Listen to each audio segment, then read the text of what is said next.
everybody. Hi, friends. Well, from beautiful Salt Lake City, Utah. It's Thank God I'm Atheist. Where we, a couple of just desperate atheists, try to make sense of the world here in these United States of America. I'm Frank Feldman. And I'm Dan Beecher. And coming up on the show today, Dan, we're going to be talking about a story that you might have seen. It's kind of going around the internet. But it's a story as old as time. It is kind of an old story.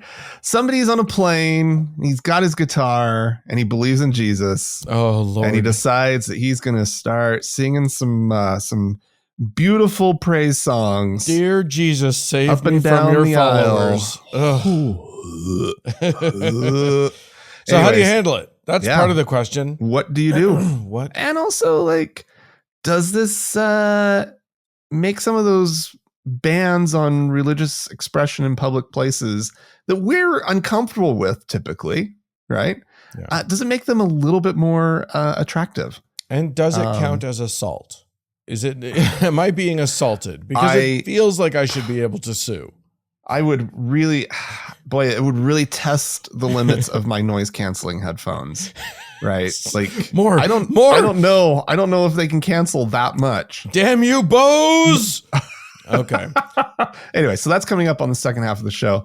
Before that, we have the first half of the show. Yeah, that's how we do it. We like to do it in that order. First, then second. And so there's some things that happened this week. Yeah. Some news that we need to talk about. Including the Christmas worship service at the Pentagon. Oh, yeah. Hosted by War Secretary Pete Hegseth and wife Jennifer Hegseth. Oh, someone married him? I didn't realize that. Anyway, so they had Franklin Graham come to this damn thing. Yeah. And talk about like being forced, having religion forced upon you, right? These troops and employees of the, I'm assuming the Defense Department, Department of War, that they probably had to kind of go. I'm not too sure about that, if they were forced or not. But let's face it, if your boss is saying, I'm doing this thing, a lot of people are just going to go. Oh yeah, you're not going to feel comfortable not going. It feels a little inappropriate. Well, anyway, Franklin Graham, he got up to do some preaching. Dan, he had some things to say, some messages that he felt the troops needed to hear. Sure, Dan, sure. He says, we think about God as a God of love, right? That's what he kind of leads in. It's a great opening for the Secretary of War, for the War Department. What you want to hear is about the God of love. Yeah, and he goes. But wait, so he reads John 3:16. God so loved the world that he gave his only begotten Son, that whoever believeth in him shouldn't perish but have everlasting life. Right. Yeah. Graham went on. He says, "We know that God loves." But did you know that God also hates? I knew a but was coming. Oh, I love it. He hates, Dan. God also hates. Yeah, man. Do you know that God is a God of war? He says. And many people don't want to think about it and forget it. So Graham then read a passage from the Bible where Saul was called on to attack Israel's enemies, right? Utterly destroy all that they have, don't spare them, but kill them, both men and women, infant, nursing child, oxen, sheep, camel, and donkey. Get rid of them all. Yeah. That's what God wants. That's right? It's in there. He's not wrong. Now, people will say, Franklin, that is so hard. That is not the God I believe in. Well, you better believe in him, he says. God. So this boy, I just feel like Christianity used to just really like the message that God is love and turn the other cheek. Yeah. It feels like, I don't know, that was kind of the Christianity I was aware of growing up in this country. Yeah. Then now there's like this, like, God is also a God of hate. Yeah. Like, come on, like Hey. what they're trying to justify here, right? Yeah. You're still a good person because you believe in God. Well, God hates those people over there, so you can too. Right. Whoever I, Pete Hegseth, designate as enemy, that's who you're righteously allowed to hate. Yeah. You know, I've literally, I have family in the military. I was talking to a family member whom I love recently, who is a military guy, and he was giving us a tour. I was getting to tour the Pentagon, and I thought that was really cool. Yeah. And he's giving us this personal tour, and at one point he's talking about how, this plane, he's in the Air Force, he's a big plane nerd, and he was talking about how this plane, if there are bad guys over the hill, blah blah blah. And I realized that's what they do. They talk about bad guys, and we are good guys. Yeah. And so, of course, it's fine to kill bad guys. Yeah. You don't want your soldiers or whomever, military members, to be having nuanced views on humanity. Right. Their job is not to be nuanced. Their job is to want any of them orders. to have the realization that the soldier across from them is literally exactly the same as they are. Is just a guy following orders and doing his best, and probably has a family and is a kind person and whatever. Yeah.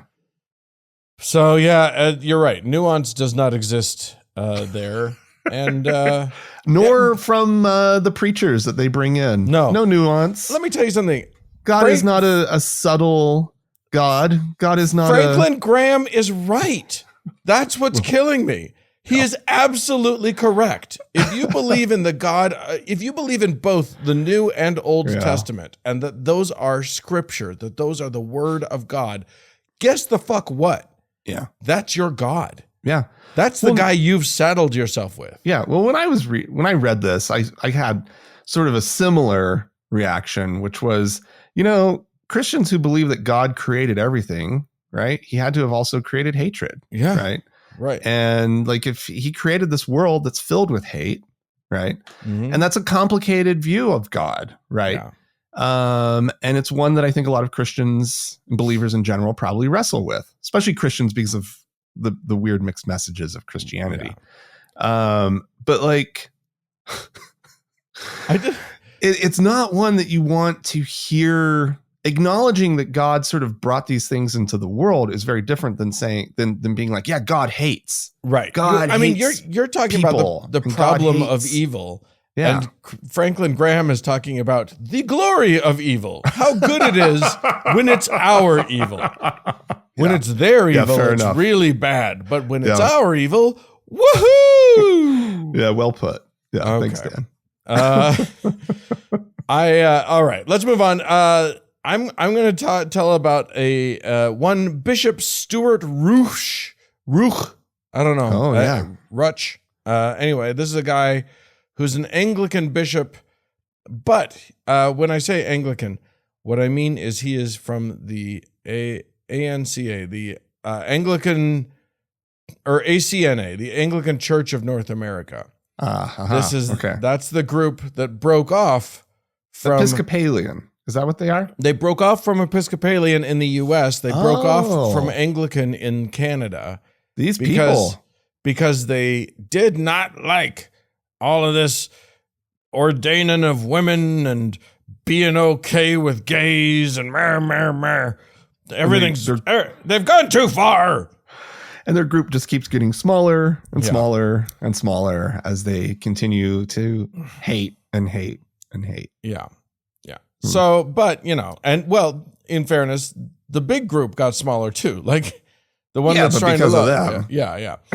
Not of their own accord. Yeah. So this ACNA guy, he's a big deal. He's a bishop. And he was accused of mishandling. He wasn't accused of abuse himself, but he was accused of wildly mishandling abuse allegations, including, but not limited to, the old truffle shuffle where you get, you just move them around and you don't actually make them not be around where they could be around kids. Right. There we're talking about like felony sexual assault and child sexual assault and more than 10 clergy and lay leaders in his diocese. And he, it looks like his pattern was just cover it up. Yeah. Okay. And never like really address it. So he was accused of this and taken to court, but not American court. No, that would be silly. To Anglican court, where because they love to handle these things internally, and they do such a bang up job every single time. So he was accused of this and went through their court process.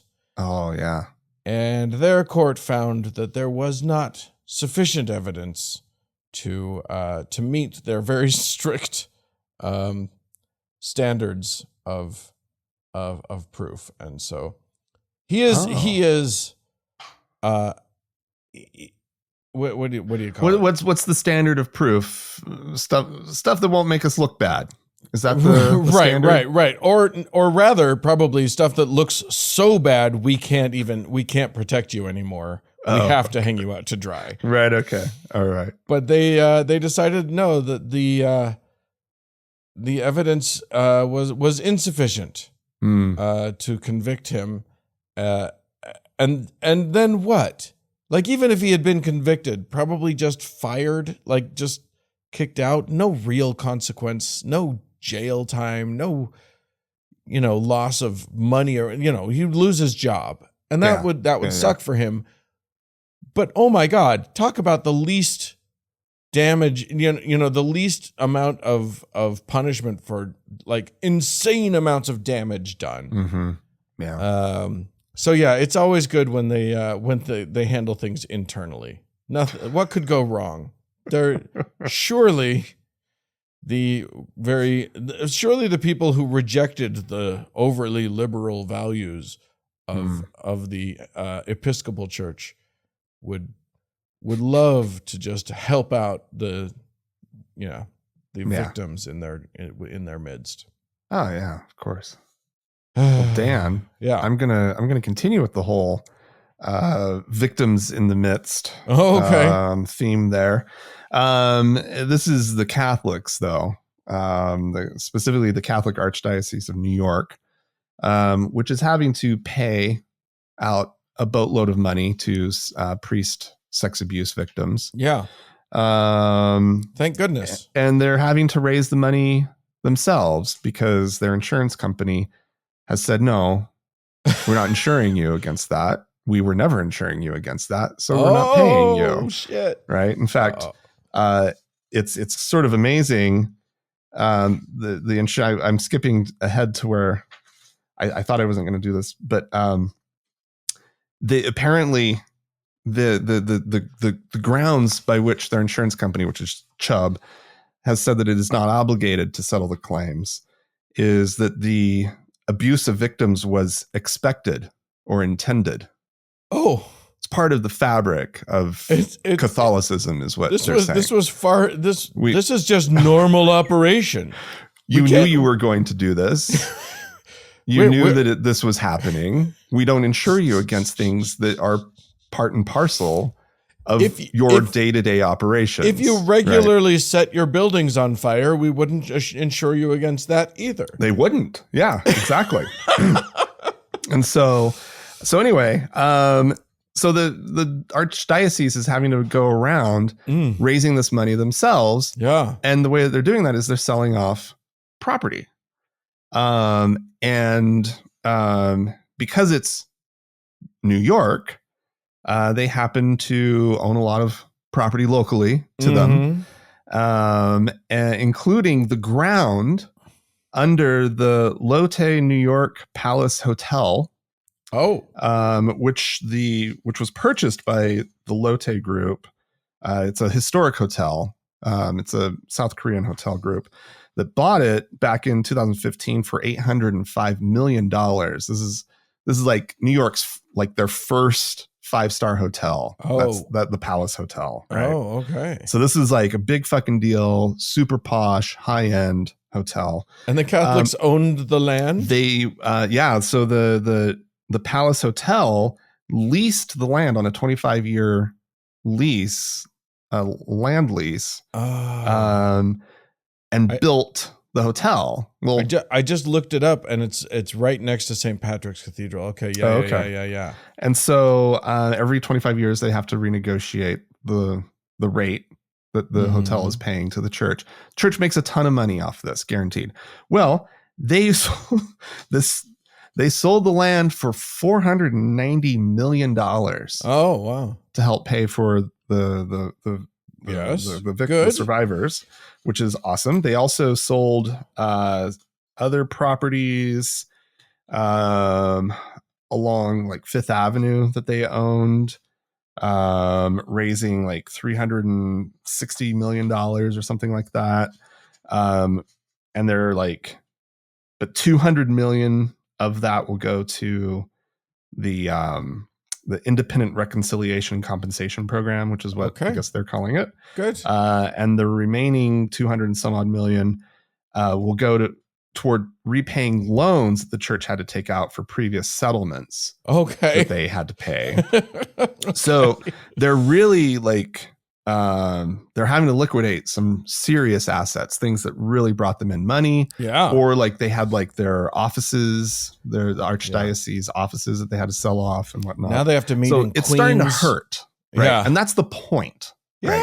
Yeah. That is the entire point of this, is that it fucking hurts. Yeah. It is not right that an insurance company could swoop in my mind, and save them from this. No. And we all hate insurance companies for various reasons. But I'm all for Chubb denying this claim. I think it's awesome. It's pissed off Bill Donahue over at the Catholic League. Oh yeah. Normally I don't really do press releases for the show, but this one was just so juicy and good.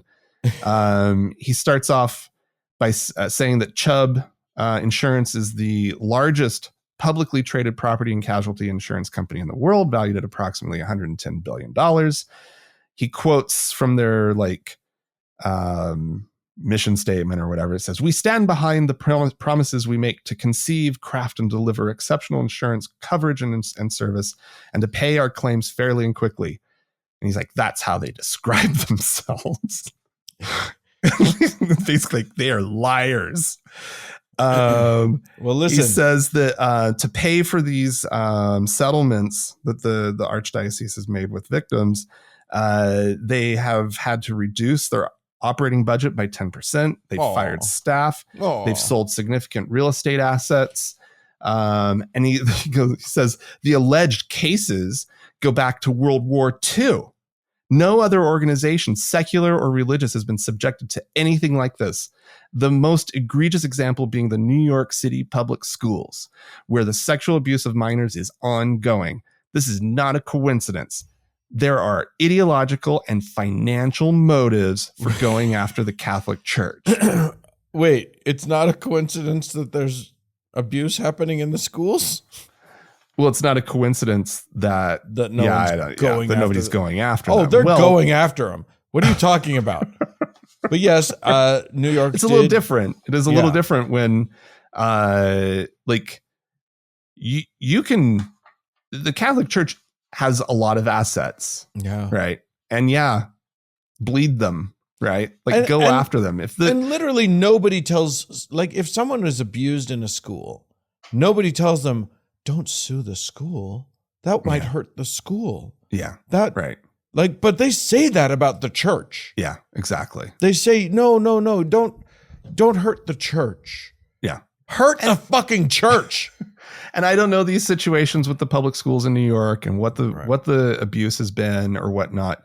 But the stories that we've talked about through the years, the organization of how they protected these priests, how they moved them around, how there were actually priests who all knew each other, that the other priests were abusers and they would work together. A network of abusers who would help each other. Yeah. And they would identify and basically tag kids, but with gifts that they specially, a certain kind of cross or whatever that they would give the kid. And then everybody else knew that kid was like an easy mark, essentially. Oh my God. Like disgusting, horrible, institutionalized child abuse. Yeah.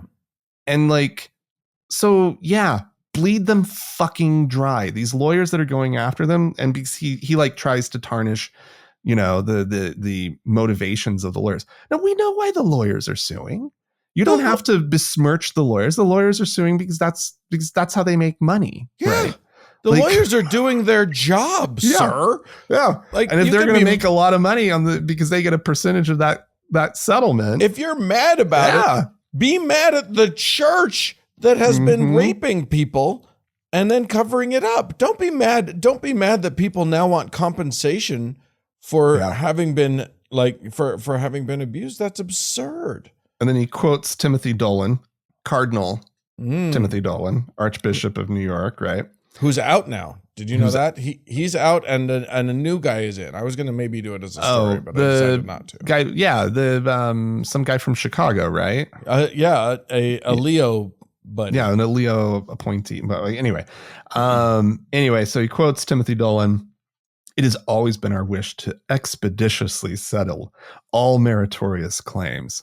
However, Chubb, for decades, our primary insurance company, even though we paid them over $2 billion in premiums by today's standards, is now attempting to evade their legal and moral contractual obligation.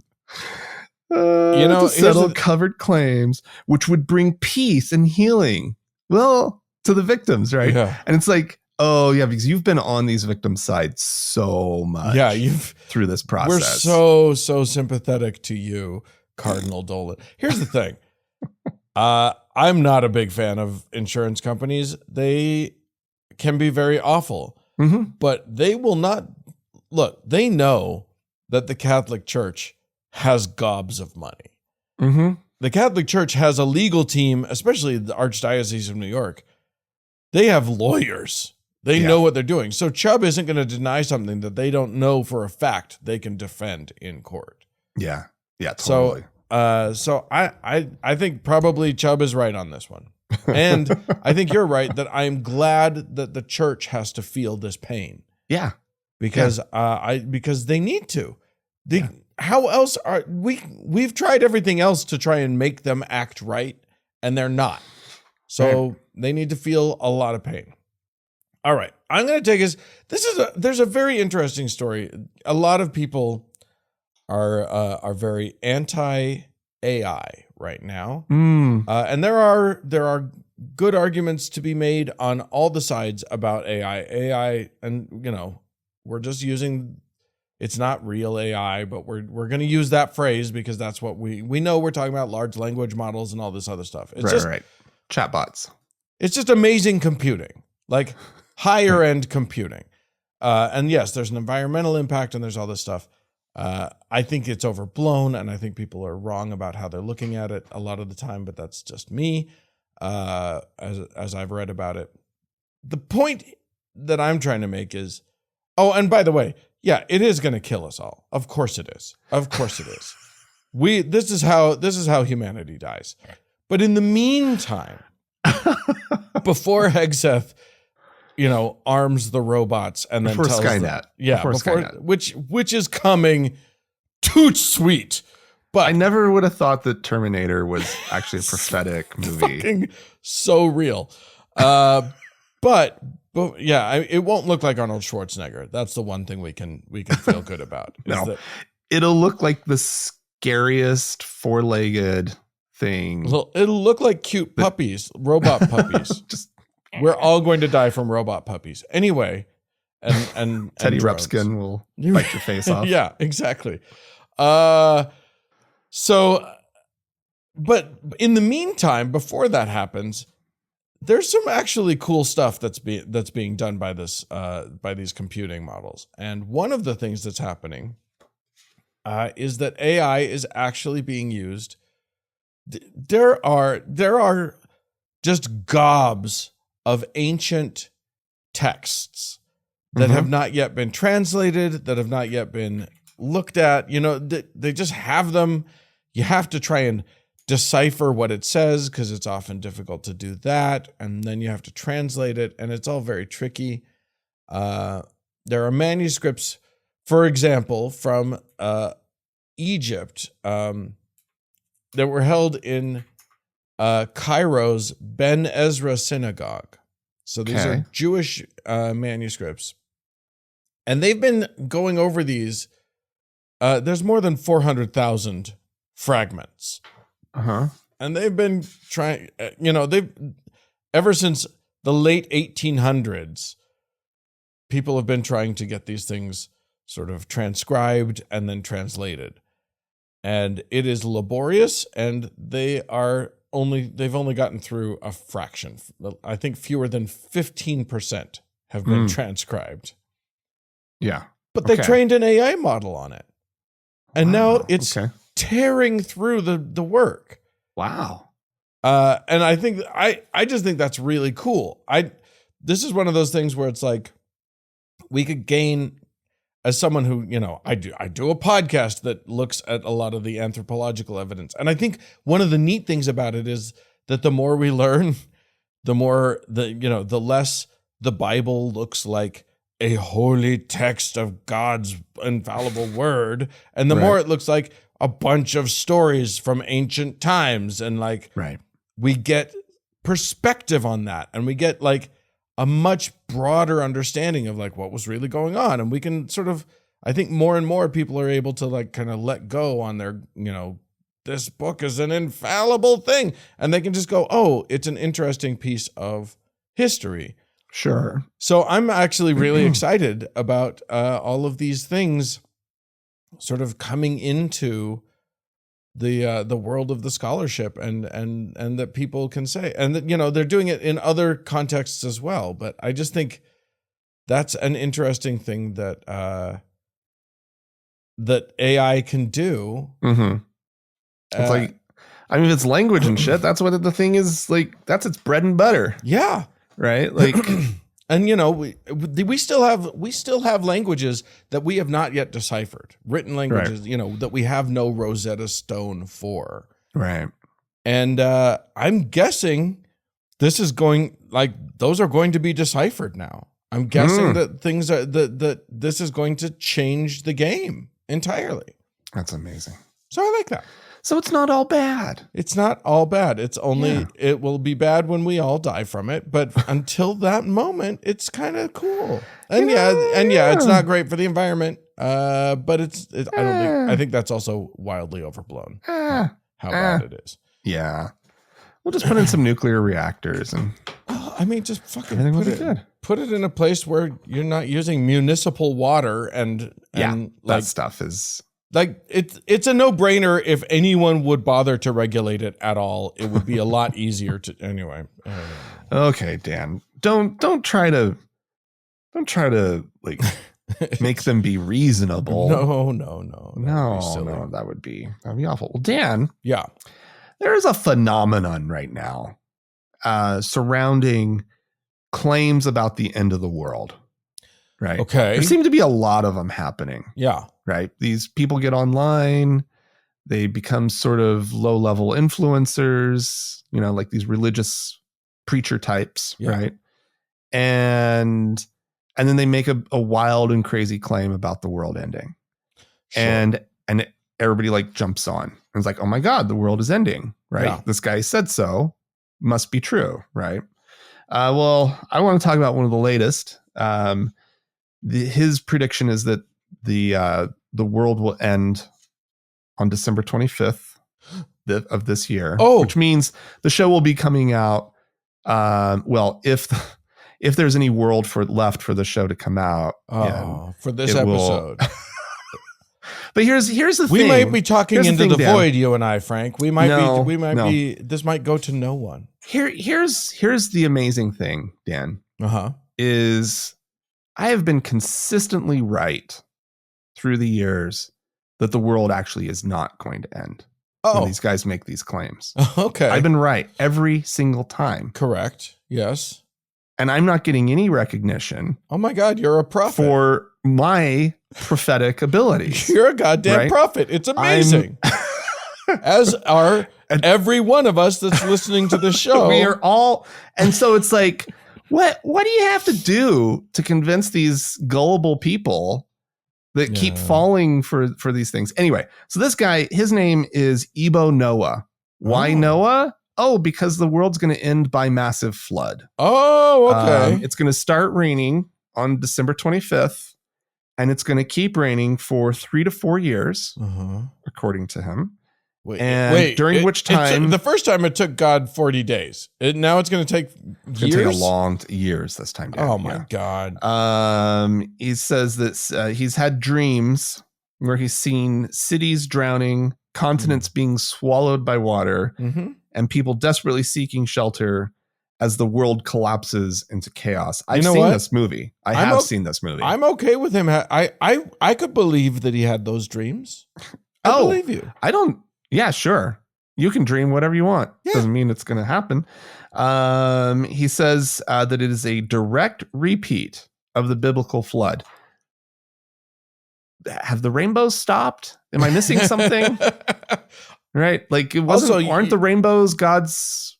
Yeah, right. The symbol of God's covenant with us. No. You gays ruined it.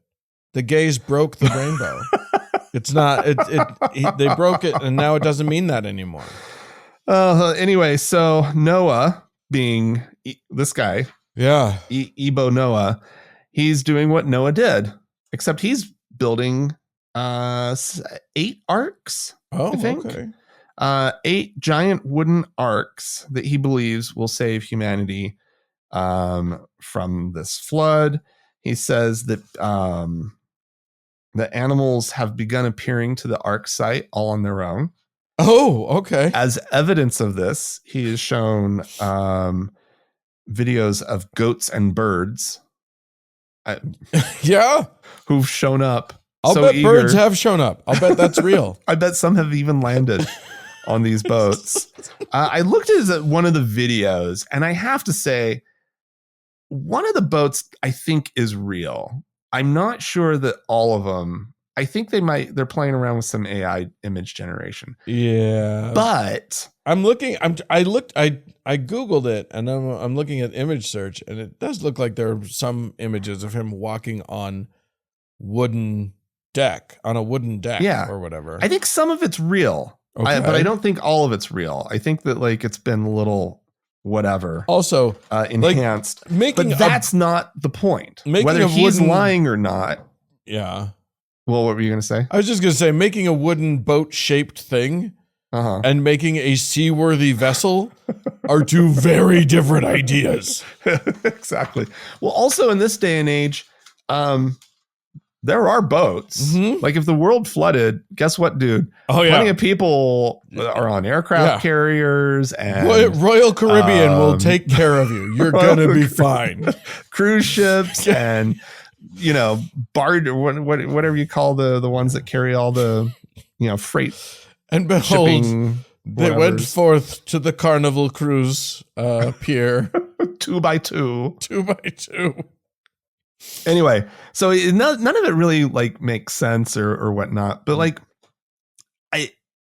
it's or not that it makes sense. It definitely doesn't make sense. No. But it's not really the question, right? The question is, or the issue is people believing it.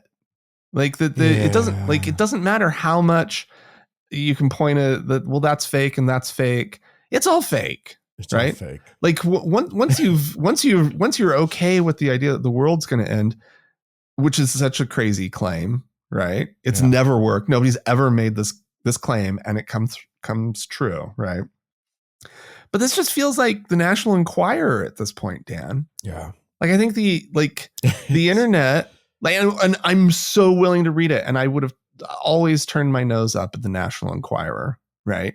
You see these crazy Bat Boy headlines and whatnot, right, at the supermarket, and now like stuff just shows up on the internet, and I'm like, yeah, I want to fucking read the stupid story, right?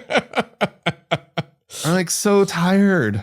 Oh well, the internet having become the National Enquirer. I like Ebo Noah, and I hope he launches his ship, and I hope we get to see video of it. I want that.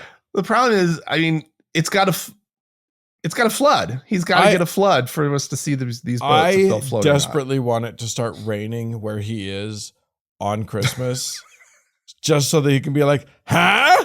I told you, here it is, huh? And it rains for like 15 minutes. Rains for a solid hour and a half, and then it clears up and a rainbow comes out, and he's like, oh, shit. Oh, shit. I forgot about the fucking rainbows. All right. Well, for my final thing, I'm going to take us to Arizona, where a state senator, David Farnsworth, who I don't think anyone told him that the 50s ended. He looks like he's still there. He has very grumpily put forward a new bill. Now, I'll just say from the outset, this bill's going nowhere. Okay. But I'm reporting on it because I think it's important for us to realize that this is happening. And the crazies make way for only slightly less crazy things to happen. And what this crazy is doing is saying that his bill says, notwithstanding any other law, this is quoting from SB 1025, which is apparently a very short bill. But it says, notwithstanding any other law, a public school may provide instruction in evolution by natural selection only if the school provides concurrent instruction in intelligent design. Now that you'll all probably remember the fact that intelligent design is just the code word that they came up with for creationism, so that it would sound like just a smidgen sciencier, and they could try to jam it into schools. They tried this, I don't know when, late 90s, early aughts, and they really, really made a go of it, and it went literally nowhere. But we're in a very different time now, and people are nuts, and it's just science doesn't mean anything anymore, and RFK Jr. is taken seriously by anyone in the world, and that is a bad time. And so I wouldn't be surprised if this happened in some places. It's not going to happen in Arizona, but just to be clear, this is not what Farnsworth wanted. What he wants to do is just get rid of that evolution nonsense. He literally said, when he was defending his bill, he literally said, quote, "If we're going to teach that man came from monkeys, I think we ought to give a choice." He's literally doing the evolution says man came from monkeys bit. I'm telling you, this guy skipped a bunch of decades. Like he didn't show up for the 60s through the nows. And he just barely popped up again. I don't know. It's crazy. He literally said, if it was up to me, I would just call it creationism. He's mad that he has to even say intelligent design. Well, good for him. When he was asked if what evidence there was for the intelligent intelligent design, he said this, and I honestly think this might be the best response to what evidence is there for intelligent design. Okay. Which he said, "I don't need to prove that to you. To me, it's what I know in my heart is true, besides all the biblical references." And that's good enough for me. Yeah. Senator he knows Farnsworth. It's true, Dan. He knows. So why? Let's get on board. David Farnsworth. The only teach what's in Farnsworth's heart bill. Oh, it's probably a dark, dark place, Dan. Senator Farnsworth, what does your bill have to say about calculus? Or what does your heart rather have to say about calculus? What does your heart have to say about the dative the dative and genitive cases in German. Can you help me out with that? What does your heart have to say about my heart says I don't need them. Yeah, exactly. But that's what my heart says. My heart honestly says that German does not need the dative or genitive cases. I think it would be fine. We dropped that hundreds of years ago, and we're fine. We're fine. Don't need them. We can communicate. We're doing all right. All right. Well, there you go. If you friends would like to write into us about this or any, tell us how your Christmas went. Anything you want. Yeah. It's podcast at thankgodimatheist.com. Like, subscribe, and comment. Helps us out. Also, call and leave us a voicemail message. Telephone number is 424-666-8442. We'd love to play you on the show. Stick around. More show coming up.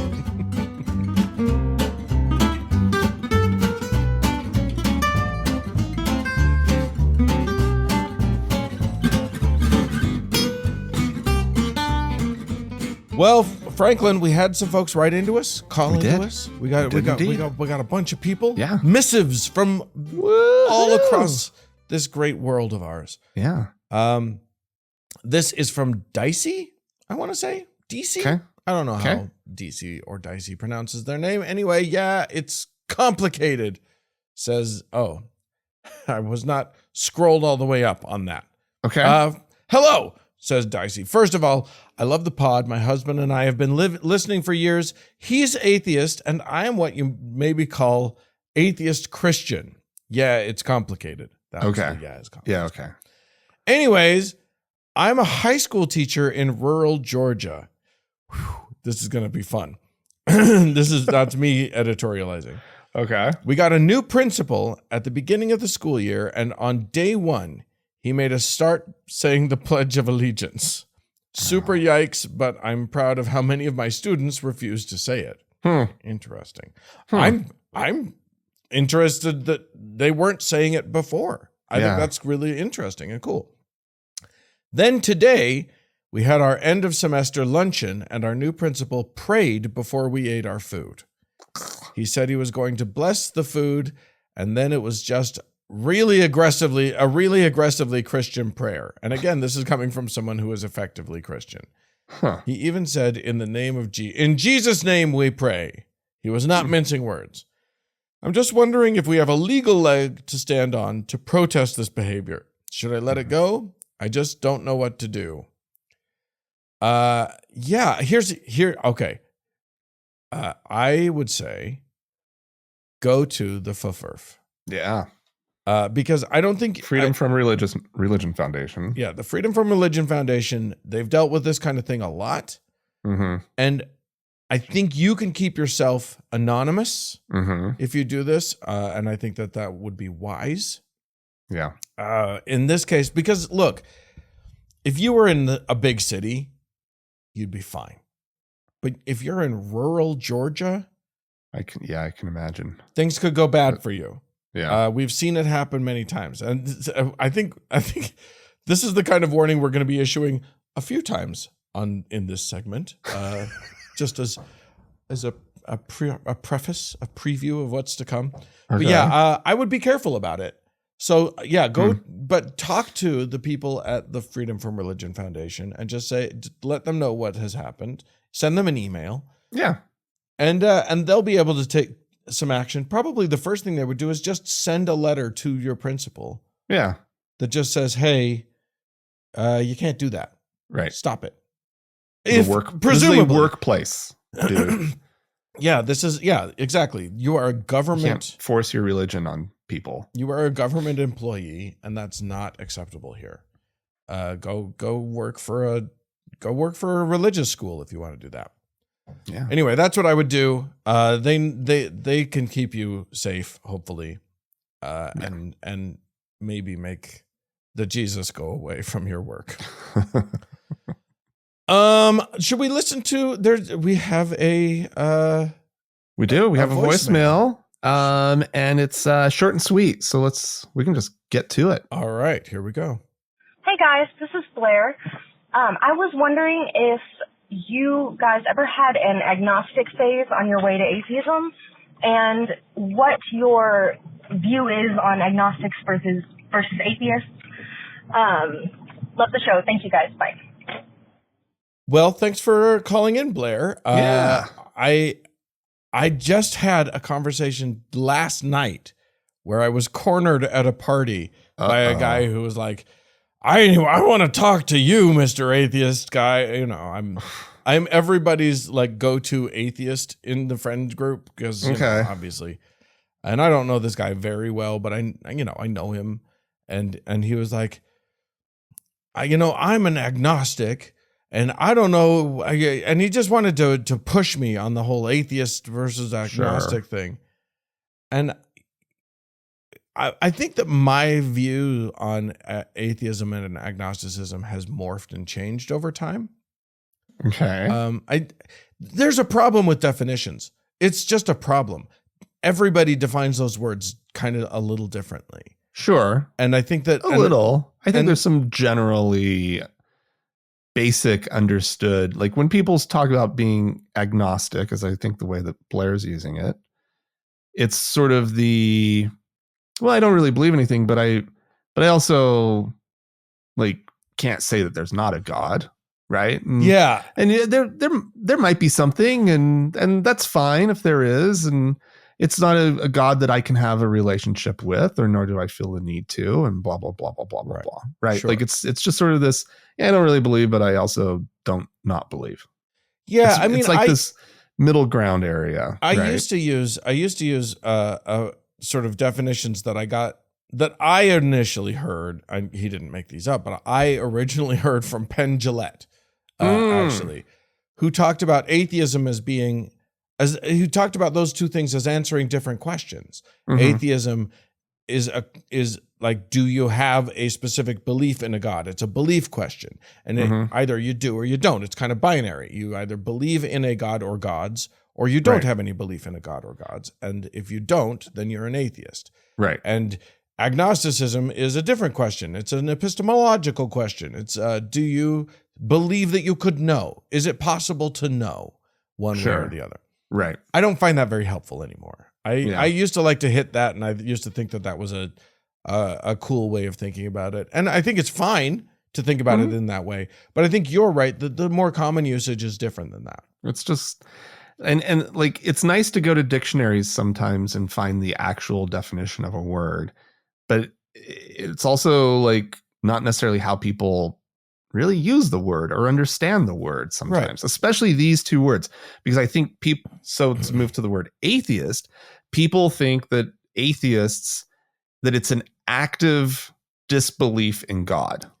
It is an affirmative, like I affirm that there is no God. Yeah. And so they always, will retort with like, you can't prove a negative and blah, blah, blah, blah. And also that's just as much of a religion as believing in a God or whatever. Yeah.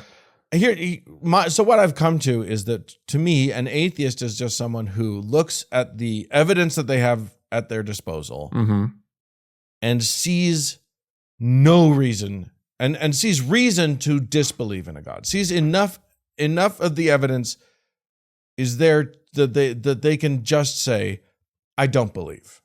You know what I mean? It's Bertrand's teapot. It's Russell's teapot. It's like, look, I can't prove that there isn't one. And I won't go all the way to saying I'm absolutely 100% certain, but it is convincing to me that there is none. Right. There are so many things in this world that you don't have to go around and disprove 100% in order just to know that they're not true. Yeah. Right. Yeah. Like it is enough to simply look at the evidence at hand. Yeah. And then an agnostic is someone who looks at the evidence that they have at their disposal and says, I can't make a call on this. There's not enough evidence here for me to feel like I can make a call one way or the other. Yeah. Okay. I feel good about those definitions. So with that said, I think I probably did go through a period where I was like not making a call. Really? When I first left the church, I wanted to be open to the idea. when I first left the Mormon church, I wanted to be open to the idea that there could still be a God.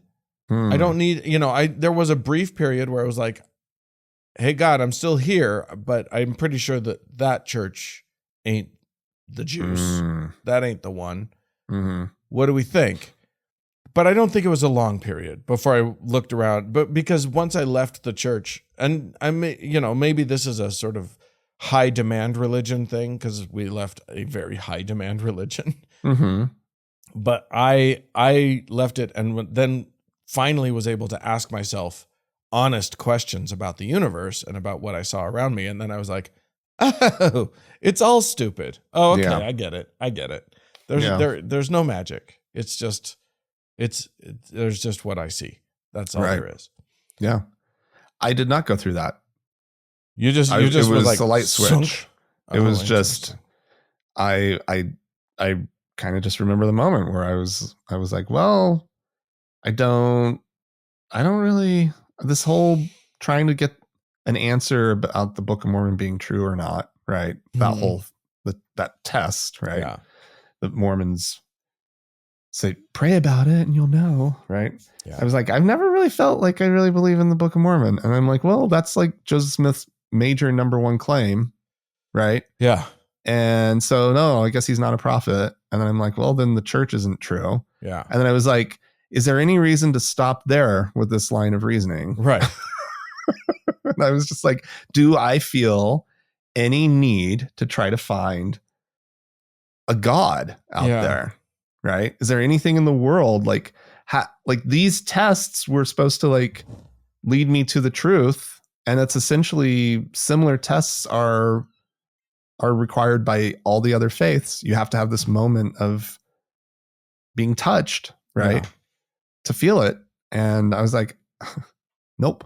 No. Why would I even put myself through that? Okay. Fair enough. I mean, and then I was like, actually, I feel kind of good about there not being a God. That's actually kind of awesome. Yeah. So, yeah. Well, there you go. That's our answer. It differs. Your results may vary on all of that. All right. This was unsigned, but it says this is specifically for Dan. And interestingly, I don't know why it's specifically for me, but okay. But I think you should chime in on this too. I'm not going to. You must. I They've demand. Said they don't want it. They don't want to hear from me. So it says, as once a Mormon and now an atheist, can you describe the impact that publicly admitting you are an atheist and not a Christian might have on being a Mormon, including the impact on marriage with children to a Mormon woman and a professional career employed by the Mormon Church? Oh, geez. Yeah, that's some rough waters. Yeah. There will be impact on all of those things. Yeah. I would love to be able to say, no, it's probably going to be pretty easy. It'll probably be fine. Yeah. No. But I can't say that at all. As a matter of fact, I can say that here's what I can say. I can say that I have seen it go fine. Mm-hmm. It's going to be rough no matter what. It is hard for people to accept. Mormonism is one of those all or nothing, in or out, extreme belief systems. Yeah. It doesn't feel extreme when you're in it. It feels normal, but it is very extreme. They're not like it's very like the Jehovah's Witnesses, but at very least with Mormonism, you're not required to shun anybody. Like nobody's required by the church to shun. No, they just do it for fun. They do it. But they do it. They sometimes do it. Yeah. They do it just for yucks. Just because they can't wrap their brains and their hearts around it. Yeah. So I would say if you're going to come out as atheist, and I encourage that because I think that living authentically, living your own truth is a rich and meaningful thing to do. But I encourage care in how you do it. Yeah.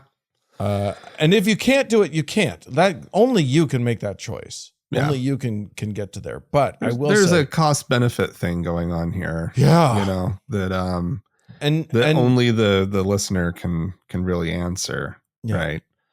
And the church, if you are employed by the church, they may well fire you. Yeah. That's 100% something that they can do.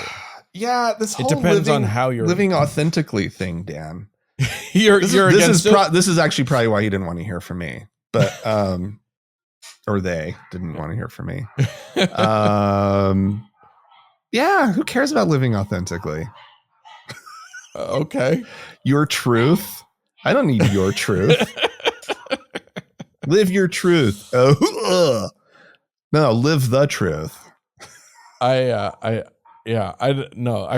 feel that authenticity the problem is that it's so lonely to not be who you are.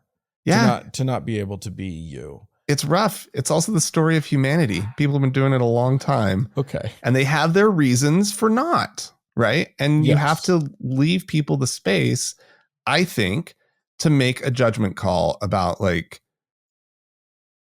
their spouse and their kids. Yeah, and things can go I've seen it go okay. I have also seen it go so badly that it has led to dire circumstances. Mm-hmm. Yeah.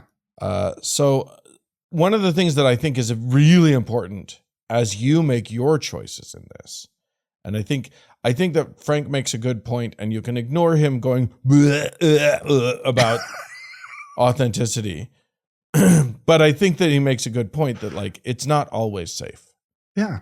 And so I think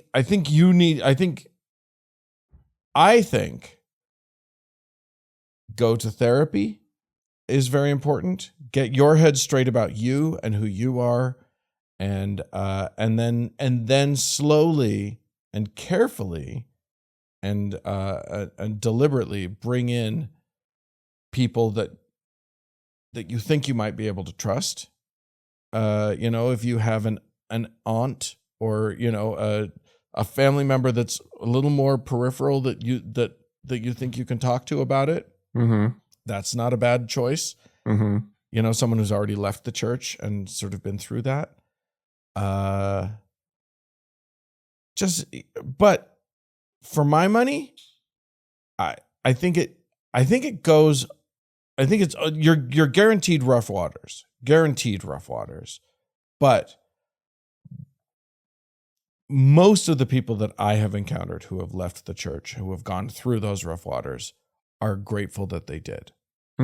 Not everybody, but most of the people that I know who have done the work and felt the pain that it feels when your family initially rejects you, or when you get a different job first, get that secured. But as you go through it, it is going to be hard, but there is also some very, very beautiful, there's some joyful things to it too, if you can manage it without exploding things. Yeah. It's rough. It's rough though. There's no easy answer to this. And I think that's important. All right. And one final missive, and this one, this leads us into the last thing. Frank, that there's a war in heaven right now. The deities are battling. Yeah. And this is from one of our deities. Okay. Alexandra has written in to say, "Beware the false prophets. I will live on I will live on expired instant rice before I lose atheist chicken." Ever. So Alexandra has bumped up her monthly donation to us by a bunch. Will it be enough? Let's start with everyone else that we have to thank, and then we'll answer that question. We'll answer who our Lord and Savior is. So we have a new teacher this week, Dan, on Patreon. Somebody who went to our website, thankgodimatheist.com/donate, and signed up on Patreon. And it's such a good thing to do for the holidays. It's just, end of year. Yeah. It just makes you feel good all over. All right. So a new teacher by the name of Invisible Unicorn. Ooh. So thank you very much. And then we have Alexandra, who, as you said, edited her membership, her monthly donation, great, substantially. And Alexandra, I have to say that Peter still has you beat. Oh! Ooh, snap! Oh, yeah. Damn, Alexandra, you got Lord and Savior is what you did. In fact, Boschvark even has her beat. Oh, okay. I'm really sorry to say that. The battle rages on, man. I love it. So, as always, Dan, we need to thank our top donor, our Lord and Savior, Peter. More show coming up.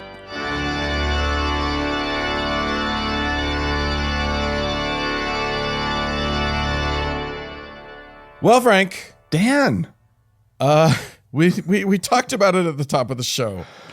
I want you all to picture this, and I think we've all seen a video like this, or if you haven't, maybe even this one, or maybe you've lived through something like this, which I know I have. You're in a public space. God help you if it happens to be an airplane where there's no room to move about or get away at all, or on a train or whatever. Yeah. And then some schmo pulls out his guitar, which is like, that right? That's the moment, by the way. We'll get back to it, but that's your moment. Guy pulls out his guitar, starts a strumming, starts a singing, Jesus, Jesus, Jesus. Oh my God. So there's this video that's been sort of going around of this happening. And there are other, he has compatriots throughout the cabin who have stood up into the aisle to sing along with him. Oh. And I mean, the delightful part about the video is that there is a couple right behind the person taking the video who are murderous about this, who look like if they didn't know that there was probably an air marshal somewhere on the plane, there would be violence. Yeah. They look pissed, which is what I would look like also, except that I would look a little different because I would probably just immediately go, nope, and just shout them down until they sat back down again. Yeah, I think flight attendant call button. Bing, yeah. Bing, bing. It's not going to work. It's not going to work. I get it, but it's not going to do it. I would be complaining to that flight attendant like so fast. Oh my God. I would be writing. I am a paying customer here, and this is not part of the routine. This is nothing that I ever expected to have happen on a plane includes somebody preaching at me. Right. Yeah, unfortunately, the flight attendants were on the side of this guy. Then I would tell them that they're absolutely fucking wrong. Yeah. And that I will be complaining to their superiors as soon as we get back on the ground. I mean, I would think, be fucking livid. Yeah. Like I was this so cringy, Dan. Yeah. It was so awful because like the first thing is no good story has ever started with a guy pulls out his guitar. It's never led anywhere good. Yeah. Right? Whether it goes to praise songs or just this is my favorite song, Drops of Jupiter. I really dig it. Yeah. No. Gentlemen, just so that you know, if you didn't see the movie Barbie, it was making fun of that. Like, if you think that like serenading her at the party is going to get her home with you, it's not. Yeah. Don't do it. No, we don't want that. If in fairness, if that's what the party is for, if it's a music party, sure, then yeah. But those stories don't start with and a guy pulled out his guitar. Right. Like that was the point. Like there's nothing wrong with people playing guitar. Yeah. That's not the problem. The problem is this is not that thing. Yeah. And someone's now making it that thing. Yeah, And they're you're making inserting your guitar into somewhere where it doesn't belong. Yeah. And they're making it all of our problem now. Yeah. We And didn't now- ask for it. We don't want it. And then I it's think- super Jesus-y. Here's the thing I that don't I know, want. Dan. So you say you would just start yelling. Oh, I think You'd try to shout him down. That doesn't I don't seem think like I that's would going try to to go. shout him down. But I do think, here's what I do think. And this is, you and I are privileged white men. You know what I mean?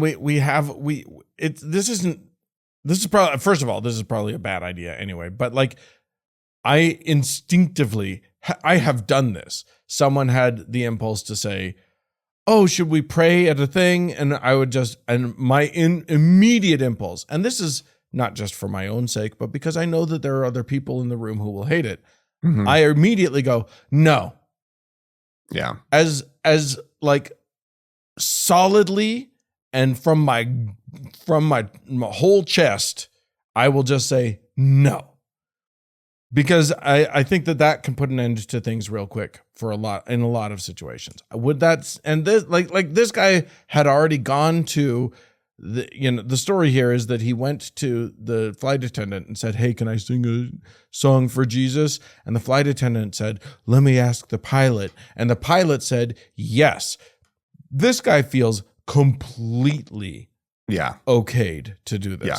So me yelling no might not have any effect. Yeah.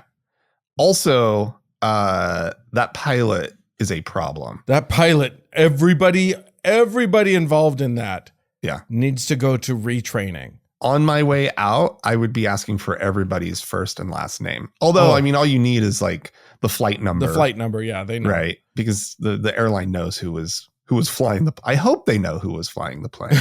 If they don't, that would be amazing. I mean, the way the FAA is going these days, who knows?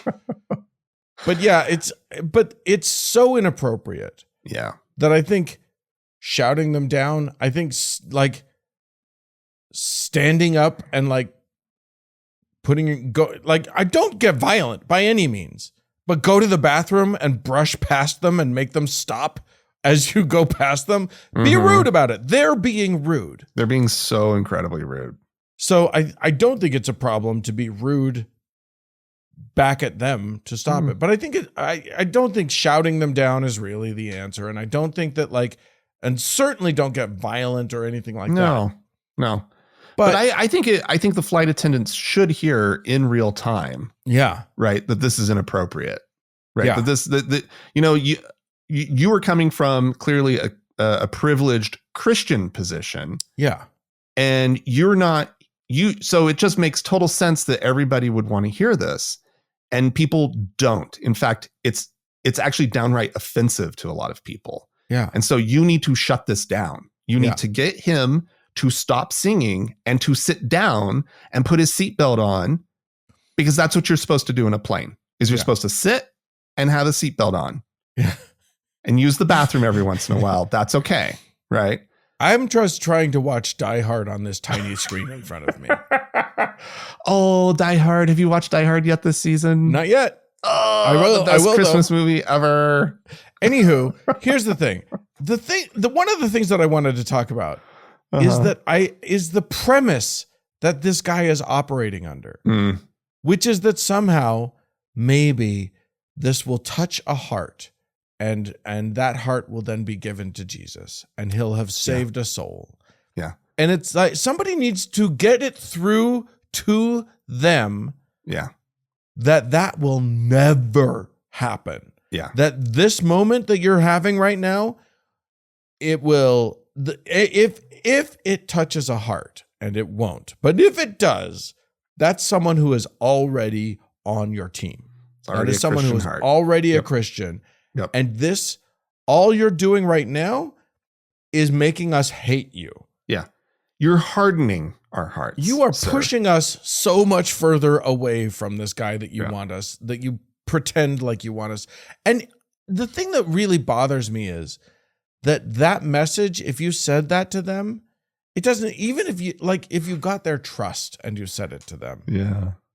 Would they stop? I don't think they would. They don't believe it. Wasn't there something about this is like he's like was on a missionary trip or something, right? He was coming back from a missionary trip in in Poland, and he was doing this at people who were refugees from Ukraine. And it's like, some of those people might appreciate it. But this is another thing. Like, I have been at my father's bedside in a hospital when someone came and was just going around the ICU, singing to people, trying to make them feel better. And I believe that for some people, that is a good thing.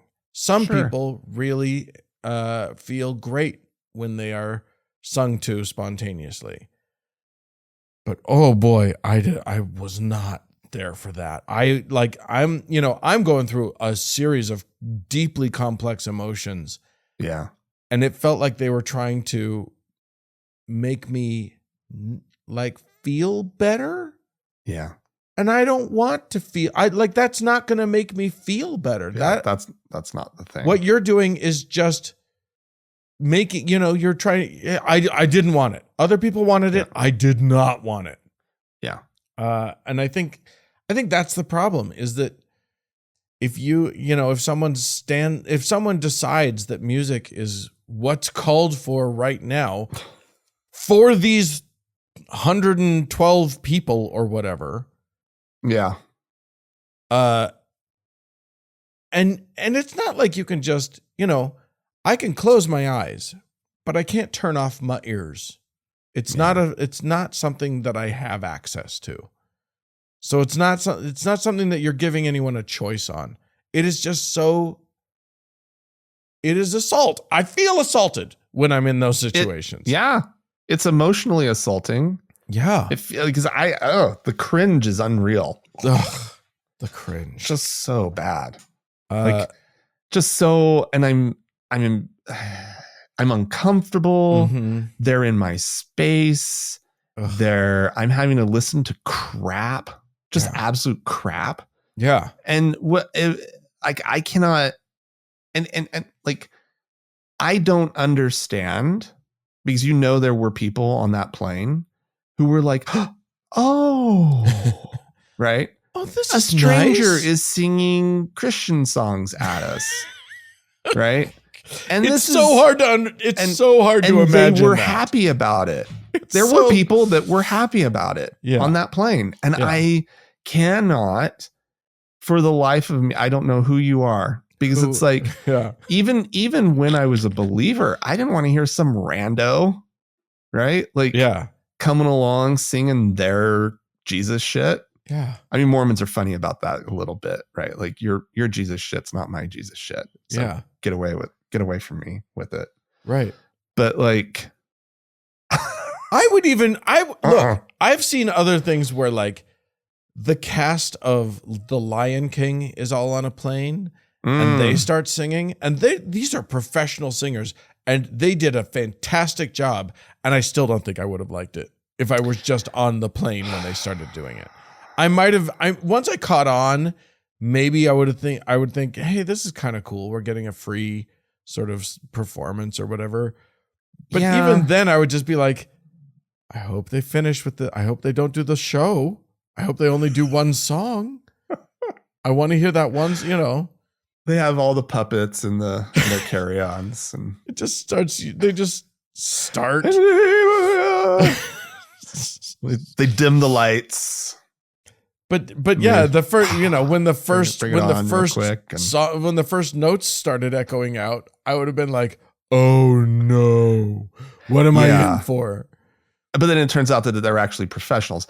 Like, I kind of do wrestle with this one, because it's like, for whatever reason, these people want to do this and they feel like it's a nice thing that they're giving. But I just feel like, in the context of a plane.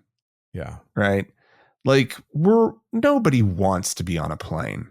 Right. We're all miserable. Let us all be miserable on our own. And it's just uncomfortable. I just love to fly. I don't like. I'm sorry.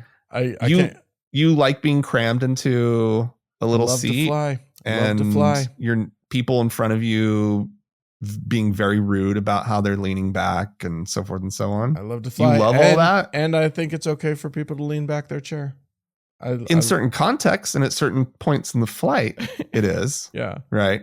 It's not always okay to lean back your chair. Right. Okay. Not always. But I hear what you're saying. The point is, actually quite rude many at people times. are miserable. Many people are like having a really bad time. Yeah. Like people are terrified and they are sick and they are whatever, and they need to focus. They need to like focus on not having a panic attack right now. What if The Lion King is their favorite musical, Dan? That And would now be great. all of a sudden, like the professional cast is singing and it distracts them. See, that's what the people are thinking. Yes. Right. Is they're thinking that they're doing this like great public service to someone. Yeah. But that's a rare scenario. Right. Right. Well, and the truth is that that's what this kid is thinking. Yeah, it This is. doofus is thinking he is giving a gift to all of these people. And everyone back at church at home. It's different when it's religion though. And they don't get it. No, they don't.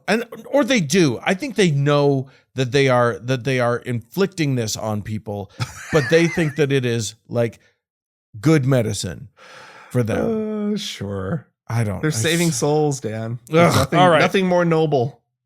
I hate it. I hate it so much. All right. So there you go. Don't do this, but like if you see it, be as rude to them as you want to be, and with my blessing, as far as I'm concerned. I just think they're being rude first. I wouldn't be direct. I don't know. It depends. They're bringing Depends it on on like themselves. It sort of depends. Like things have a way of falling apart on planes. That's true. What you don't want to do is the incite social- something. Yeah, the social dynamics are already like so weird on planes. That's true. That like when people start yelling, right? Like I was on a plane during the pandemic when somebody was refusing to wear their mask, and yeah, it's actually somebody that I was it was a group of us. Oh no! So and someone in our group was like went fucking nuts, like, and it was like, you're right, you're absolutely right, but you're not helping the situation at all. Yeah. Like we were worried when we got off the plane that so someone in your group yelled at the trouble. person who was defying the orders or whatever. Mm-hmm. Yeah. It was it's ugly. not going to help. It's not going to help. Yeah. So here's what I'm going to do. I'm going to combine my reaction and your reaction and suggest this. Okay. Someone gets up, they start to sing, stand up out of your seat and make them make way for you to walk past them and go and complain to a flight attendant as you like literally force your way past them and make them, hopefully you make them stop playing the guitar for that time when you walk past it. And maybe even as you're walking past them, say, I'm going to go and complain to a stewardess about you. Yeah. Right now. That's what I'm doing. Yeah. And then you haven't raised a big ruckus. You've just interrupted them. You've looked them in the eye and made them feel uncomfortable, which is what they've done to you. Yeah. And then you go and you complain. And then, yes, by all means, write an email to the airline afterwards and just say, this was unacceptable. Yeah. Give me, compensate me. Yeah. Yeah. I need something. Demand compensation. All right. That's it for the show. I thank you so much for tuning in. If you would like to write into us about people on planes or anything that we have talked about this week, please feel free to do so. podcast@thankgodimatheist.com. Or call and leave us a voicemail message. We'd love to hear from you. The telephone number is 424-666-8442. Yeah, if you would like to become a deity and fight the other deities, or don't be intimidated, just give any amount to us, it would be greatly appreciated. You can do so by going to thankgodimatheist.com/donate. This episode was edited by Roger Gowdy, and music was provided by the Red Rock Hot Club and Gordon Johnston. Thanks so much for tuning in. We sure do appreciate you. Thanks. Bye-bye.